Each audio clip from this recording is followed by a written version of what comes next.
आसान है। Please sir.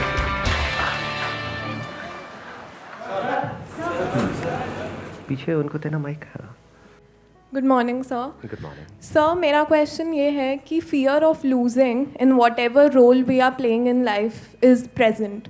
So how can we rule out that fear and channelize our positive energy back? Fear of losing in different spheres of life. You're talking work related? Yeah, The work that you're doing? or any other Relationship role. also? Both. Achha. How we can rule out that fear? You can never rule out that fear, क्योंकि वो fear किस पे based है? Reality पे based है या कोई imagination है? दो तरह के fears होते हैं ना, एक है imaginary fears कि ये हो गया तो क्या होगा, मान लो यहां पर भूत है, इससे हम डर रहे हैं, but that is an imaginary fear, that is not based upon reality. Reality क्या है कि there is a person whom you are in love with, जिसकी आपको आदत पड़ चुकी है. तो जैसे ही हम अलग होने के बारे में उस पर्सन से सोचते हैं तो डर लगता है. इनफैक्ट ये सिर्फ उस पर्सन के लिए नहीं है, किसी भी आदत के बारे में है. हमारे को आदत पड़ जाती है एक पर्टिकुलर सिचुएशन की, कुछ लोगों की, कुछ लोग होते हैं हमारी लाइफ में, कुछ सिचुएशंस होती हैं, तो उसके हाथ से जाने का डर लगता है. तो डर किस पे बेस्ड है? रियलिटी पे बेस्ड है, क्योंकि ये सच है ना, वो पर्सन जा सकता है या जा सकती है. सो दिस फियर, अगर फंडामेंटली आप देखोगे, this fear is not the fear of losing out that particular person और that situation. This fear is the fear of change. हमको बदलाव से डर लग रहा है, क्योंकि ऐसा नहीं है कि वो जो पर्सन है वो दुनिया का आखिरी है, कि जिसके भी साथ आप रिलेशनशिप में, वो दुनिया की आखिरी लड़की थोड़ी है. आखिरी है क्या? नहीं है, और भी है, उससे बेटर भी है. बेटर भी क्या होता है? आपके स्टैंड पॉइंट से है कि वो बेटर है या नहीं है. वही लड़की किसी को अच्छी लग रही होगी, किसी को बुरी लग रही होगी. This is just a standpoint. Main point क्या है? We are afraid of change. तो जब तक we are afraid of change in life, and death is a part of this change. एक तो चेंज है अलग होना, एक है किसी की डेथ भी हो सकती है, कभी भी हो सकती है. तो we are always afraid of change, कि जो नई सिचुएशन होगी, बिकॉज दैट इज अननोन. हमें नहीं पता वहां पर क्या हो रहा होगा. हमें नहीं पता, जैसे बोलते भी हैं लोग कि मेरे को इतनी अच्छी लड़की दोबारा नहीं मिलेगी. अच्छा, इतनी अच्छी है? इतनी अच्छी कहां होती है? कैसी होती है? मैं भी देखना चाहूंगा. हमारा जो फियर है ना, अगर फंडामेंटली आप देखोगे, this is the fear of the unknown. This is the fear of change, कि ये जो मेरी कंफर्टेबल सिचुएशन है, अगर ये बदल गई तो क्या होगा. If you can embrace the unknown, and 99.99% of the life is in the sphere of the unknown. आपकी जो नॉलेज है, that is very very limited. वो तो 0.00001% है, जिसके अंदर आप गोल गोल घूम रहे हो और उसको पकड़ करके बैठे हो. आप कह रहे हो बस यही लाइफ है. अगर ये मेरे हाथ से चली गई, जो भी इस लाइफ में है, लोग हैं, सिचुएशंस है, जो भी कुछ है, ये चला गया तो मेरी लाइफ ही बेकार है. जबकि ऐसा नहीं है. इसके बाहर हो सकता है बहुत कुछ हो, बट हम उससे डरते हैं. तो if you can see this reality कि life is in the unknown, growth is in the unknown, growth can't be in the known. If you can embrace the unknown, unknown जिसको चेंज बोलते हैं, which is the very nature of life, which is the very nature of everything, because nothing is static in life. If you can see it as a fact कि सब कुछ बदलेगा. ये बात अभी समझ नहीं आएगी आप लोगों को इस एज में. ये मैच्योरिटी कुछ पर्टिकुलर टाइम बाद आती है, एक पर्टिकुलर एज के बाद में आती है, जब हम अपनी ही लाइफ को बारीकी से ऑब्जर्व करते हैं कि एक टाइम पे जो ऐसा लग रहा था बिल्कुल लाइफ और डेथ सिचुएशन थी, ऐसा लग रहा होता है कि इसके बिना तो मेरी लाइफ ही नहीं चल सकती. सब कुछ खत्म हो जाएगा. कुछ भी खत्म नहीं होता है. लाइफ चलती रहती है और बेटर होती रहती है, अगर अंदर से आप सीख रहे हो, अंदर से आप ग्रो कर रहे हो. अगर वहीं पे स्टक हो गए हो, जो पास्ट में कुछ था, बस उसी में आप स्टक हो गए हो, तो you are not changing with life. Life बदल गई है, लेकिन आप नहीं बदल रहे हो. If you constantly change with life, there is no fear.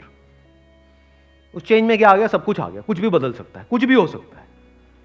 If you are actually okay for everything, मतलब कि बहुत स्ट्रगल करके एक लेवल पे आप पहुंचे हो, वो सब कुछ अगले दिन खत्म हो सकता है. If you are okay with this, not theoretically but actually, ये पर्सन है, जाता है चला जाए, जाती है चली जाए. If you are actually okay with it, तो कोई प्रॉब्लम नहीं है. Then there is no fear. Then you are living a fearless life. इसी को फियरलेस लाइफ बोलते हैं. सर कभी जो हमारे सर साल 2 साल पहले सर जो ड्रीम्स थे कि हमें ये अचीव करना है, ये अचीव करना है, तो सर एकदम कभी ऐसा टाइम आता है सर एकदम पाथ डिफरेंट हो जाता है, लेकिन सर फिर वो उन ड्रीम्स पे सर क्वेश्चन मार्क लग जाता है कि हम वो अचीव कर पाएंगे नहीं कर पाएंगे, तो सर इसको कैसे ओवरकम करें? पाथ डिफरेंट हो जाता है। Yes sir. तो उसमें बुराई क्या है? अभी वही तो मैं बात कर रहा था, चेंज बदल जाता है। हमको ही जो इंटरेस्टिंग लग रहा होता है, फॉर एग्जांपल बचपन में हो सकता है आपने होली के टाइम पे बहुत गुब्बारे मारे होंगे, मारे थे नहीं मारे थे? Yes sir. मारे थे। अभी मारते हो? नहीं सर। नहीं मारते, क्यों?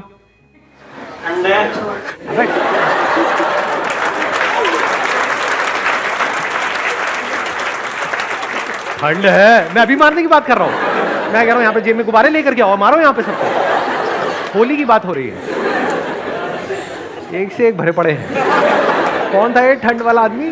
अरे ठंड है। बताओ अभी क्यों नहीं मारते? सोचो, मतलब इस तरह से हम कभी सोचते नहीं है, छोटी छोटी चीजों को हम इग्नोर करते हैं। क्यों नहीं मारते? मतलब फ्रेंड्स नहीं होते वैसे जो हम इंजॉय करते थे, उनके साथ साथ टाइम भी बदल जाता है। चलो फ्रेंड्स भी मिल गए, मान लो वही बचपन वाले फ्रेंड्स मिल गए जो साथ में मिल करके टोली बनाते थे और गुब्बारे मारते थे छुप छुप करके, वो भी मिल गए। क्या मारोगे गुब्बारे? No sir. हाँ, क्यों नहीं मारोगे? मैं वही पूछना चाह रहा हूँ, क्यों नहीं?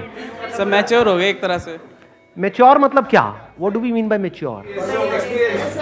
इंटरेस्ट चेंज हो गए लाइफ में। Yes sir.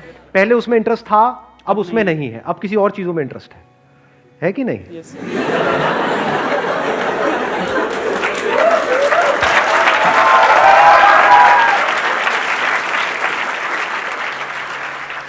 पहले होली के रंग में रंगते थे, अब किसी और रंग में रंगते हैं, है ना? हंस क्यों रहे हो? पता नहीं कहाँ के कहाँ चले जाते हो। तो इंटरेस्ट हमारा चेंज होता रहता है लाइफ में। तो मतलब ड्रीम भी चेंज हो गए। पहले ड्रीम यही होता था, मतलब ये आने वाली होली आने वाली, अब ये गुब्बारे मारेंगे, भर के रखेंगे, ये करेंगे। ड्रीम्स भी चेंज हो गए, इंटरेस्ट चेंज हो गए। एक टाइम पे जो हमको लग रहा होता है कि यही लाइफ है, अगर ये नहीं हुआ तो पता नहीं क्या हो जाएगा, छूट जाता है वो सब, कुछ और इंटरेस्ट आ जाते हैं। तो उसमें बुराई क्या है? हमें डर किस चीज से लग रहा है? क्या चाहते हो? लाइफ कैसी होनी चाहिए कि एक कुछ आपके माइंड में कोई ड्रीम आया, वो भी ड्रीम किस एज में आया? एक बहुत ही यंग एज में, जब आपने लाइफ को एक्चुअल में एक्सपीरियंस ही नहीं किया है, कुछ देखा ही नहीं है, एक्चुअल में पता ही नहीं है लाइफ क्या है। वो ड्रीम भी आपके अपने नहीं है, किसी ना किसी ने आपके माइंड में फीड कर दिया है। अपनी फैमिली में देखा किसी अंकल को या किसी को, होते नहीं है ऐसे फैमिली में कुछ अंकल, ऐसे अंकल सबके होते हैं कि ये किया उसके बाद में बहुत आगे चले गए। मान लो सीए किया और आज बहुत पैसा है उनके पास में, तो मुझे भी सीए करना है। यही तो होते हैं आपके ड्रीम। और क्या होते हैं? ऐसे नहीं बनते हैं। बट जब एक्चुअल में सीए करना शुरू किया है ना, हाँ चलो फाउंडेशन तो हो गया, उसके बाद में इंटर में अटक गए, चलो इंटर भी हो गया, और फाइनल में अटके पड़े हैं, इंटरेस्ट ही नहीं आ रहा है। तो उसकी वजह से क्या हो रहा है? अब हमारा ड्रीम चेंज हो रहा है। अब हमको डर लग रहा है। अब हमें लग रहा है कि अच्छा हमने इतना तो टाइम इन्वेस्ट कर दिया, अब इतना और कर देते हैं, चलिए कर ही लेता हूं। लेकिन समझ आ रहा है अंदर से कि इसमें मेरा इंटरेस्ट नहीं है, बट उसको छोड़ने में डर लगता है। तो इतना डरना नहीं चाहिए लाइफ में। All I can say is this. फिर हम ये भी तो कहते हैं क्विट नहीं करना चाहिए। एक माइक देना इनको। जैसे अभी आपने कहा कि उसको मतलब छोड़ने में डर लग रहा है, हम कर नहीं पा रहे, तो एक पॉइंट तो हम ये भी कहते हैं कि हमें क्विट नहीं करना चाहिए। तो फिर सर मतलब कुछ जगह पे छोड़ना बेटर होता है, कुछ जगह पे छोड़ना नहीं बेटर होता है। फॉर एग्जाम्पल शादी में भी ऐसा नहीं है you must never give a divorce. समझ गए ना? क्विट का मतलब क्या हुआ? डिवोर्स अलग हो गए। जब समझ आ रहा है कि you are not compatible, you are not made for each other, you can't live with each other, you can't stand each other, तो वहां पर क्या करना है? We must never quit. चाहे कुछ भी हो रहा है साथ में चलते चले जाओ। देखो समझना, एक है, ध्यान से समझना इसको। मैं पहले शादी के एग्जाम्पल से फिर करियर में लिंक कर दूंगा, वहां पे आप बड़े अच्छे से समझ पाओगे। देखो एक है शादी में छोटी मोटी प्रॉब्लम्स आ रही है, शुरू में जो आती ही है। ऐसे ही किसी भी करियर को हम चूज करते हैं तो शुरू में हमको प्रॉब्लम्स आती हैं। अब पता कैसे लगेगा वो छोटी प्रॉब्लम्स है और पता कैसे लगेगा वो बड़ी प्रॉब्लम्स है? लगाओ थोड़ा सा दिमाग। शादी में तो बड़ा क्लियर है उसको डिफाइन करना। मान लो ट्रस्ट से रिलेटेड इश्यूज हैं, रिस्पेक्ट से रिलेटेड इश्यूज हैं, ये सब क्या है? छोटे इश्यूज हैं, बड़े इश्यूज हैं? बड़े इश्यूज हैं। ऐसे करियर में क्या है बड़े इश्यूज और क्या है छोटे इश्यूज? अगर करियर में कोई बहुत बड़ा इशू आ जाए तो क्या उस करियर पे स्टिक रहना चाहिए, छोड़ देना चाहिए? छोड़ देना चाहिए। अगर छोटे मोटे इश्यूज आए तो उसको फेस करना चाहिए। अब छोटे इश्यूज क्या हैं और बड़े इश्यूज क्या हैं? फॉर एग्जाम्पल आपने कोई करियर चूज किया है और पढ़ाई में मन नहीं लग रहा है, ये क्या है? ये बहुत बड़ा इशू है, छोटा इशू है? बहुत छोटा इशू है, क्योंकि पढ़ाई में तो आप कुछ भी कर लो मन लगेगा ही नहीं। ये करियर ना लेके कोई और करियर लोगे, वहां पे भी पढ़ना तो पड़ेगा ना, एजुकेशन तो चाहिए, वहां मन लग जाएगा क्या? इसमें नहीं लग रहा, उसमें भी नहीं लगेगा। अच्छा, बड़ा इशू क्या है? करियर में आगे स्कोप नहीं। करियर में स्कोप ही नहीं है। क्या आपको समझ आ रहा है कि यहां से इसको करने के बाद में, इस कोर्स को करने के बाद में मैं आगे जब मार्केट में जाऊंगा तो वहां पे सप्लाई बहुत ज्यादा है, डिमांड बहुत कम है, और आगे फ्यूचर इतना अच्छा नहीं है। था 20 साल पहले अच्छा, बट आज अच्छा नहीं है। अब ये क्या है? ये मेजर इशू है, माइनर इशू है, मेजर इशू, या बहुत मेजर इशू है? बहुत मेजर इशू है। क्योंकि आपकी पूरी लाइफ खराब हो सकती है। समझ आ गया ना मैंने क्या कहा है? sir. फॉर एग्जाम्पल, मैं एग्जाम्पल ही दे रहा हूं, मतलब do not take it literally. अब मान लो कोई आप टाइप राइटिंग का कोर्स कर रहे हो और आपको समझ आ रहा है कि धीरे धीरे टाइप राइटर्स ऑब्सोलीट होते चले जा रहे हैं, अब कंप्यूटर्स उनकी जगह ले रहे हैं, तो ये करने का इतना फायदा नहीं है, तो वहां पे क्विट करना बेटर है या नहीं है? क्विट करना बेटर है, क्योंकि आपको समझ आ रहा है 4 साल बाद जब तक मैं यहां से निकलूंगा तब तक तो इसकी डिमांड ही खत्म हो जाएगी मार्केट में। इंडस्ट्रीज चेंज होती रहती है ना। Yes sir. तो ये मेजर इशू है।